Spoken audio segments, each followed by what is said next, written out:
Karo 2024 is a vibrant, dialogic space where thought leaders and experts convene to explore solutions to the critical environmental and developmental challenges of our time. I think it's a very important platform for all stakeholders that are related to the environment sector to talk about practical solutions. In India, we waste 76 million tons of food every year, which has massive implications for our economy and the people, where we have to feed the millions and ensure food security and resilience. The MSME sector is the largest employer of women outside of agriculture and is a critical piece of the India growth story at the rural and community level. India is a very large country, the most populous country in the world, with most of the population only in a position to use buses as their primary transportation means. Integrating digital public infrastructure with electric vehicles, particularly e-buses, holds a lot of potential, and particularly coming to the energy sector, communication between the vehicles or the buses and the grid, it has a lot of benefits in terms of improving the efficiency of operations, reducing the energy consumption of the buses.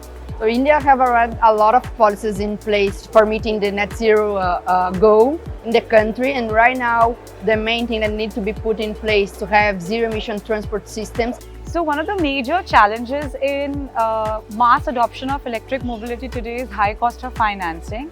We need easier access to credit from larger nationalized banks that can flow downstream from banks, private banks, public banks to NBFCs like us that can ultimately give it down to our borrowers. Climate finance is a very important aspect which needs to be tackled at different levels across the governments.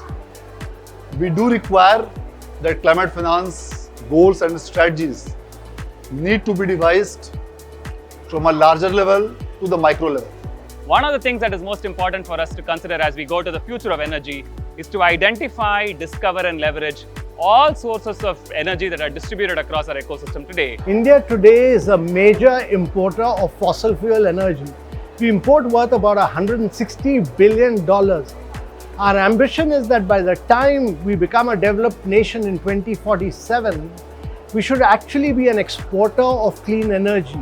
Distributed renewable energy has a great role to play in India's energy transition. As the electricity demand really scales up for India, I think distributed renewable energy has a great role to play in terms of decarbonizing the industrial value chain. When you think about energy for health or energy for livelihoods, it's not just about mitigating emissions from alternate traditional fossil fuels, but it's also about solutions that enable adaptation and resilience building amongst communities. Nothing at a societal level can change without major social engagement. Change cannot be forced from top down. It has to blossom up from below. And the major realization is that government cannot do it alone, BBMP cannot do it alone, and no political party will be able to do it without the support of the people. Events like Karo is where you can really leverage and reach across the aisle and not work in silos. Cities in India need to be empowered to make key commitments, policy changes, and conceive projects that are consistent with some of the climate action that's required on the ground. Events like this, Karo 2024, are the platforms where such conversations can be had, and we are able to synthesize and distill key inputs from our research and the research of our peers that can inform policy making in this country. We look forward to continuing the dialogue at Karo 2025.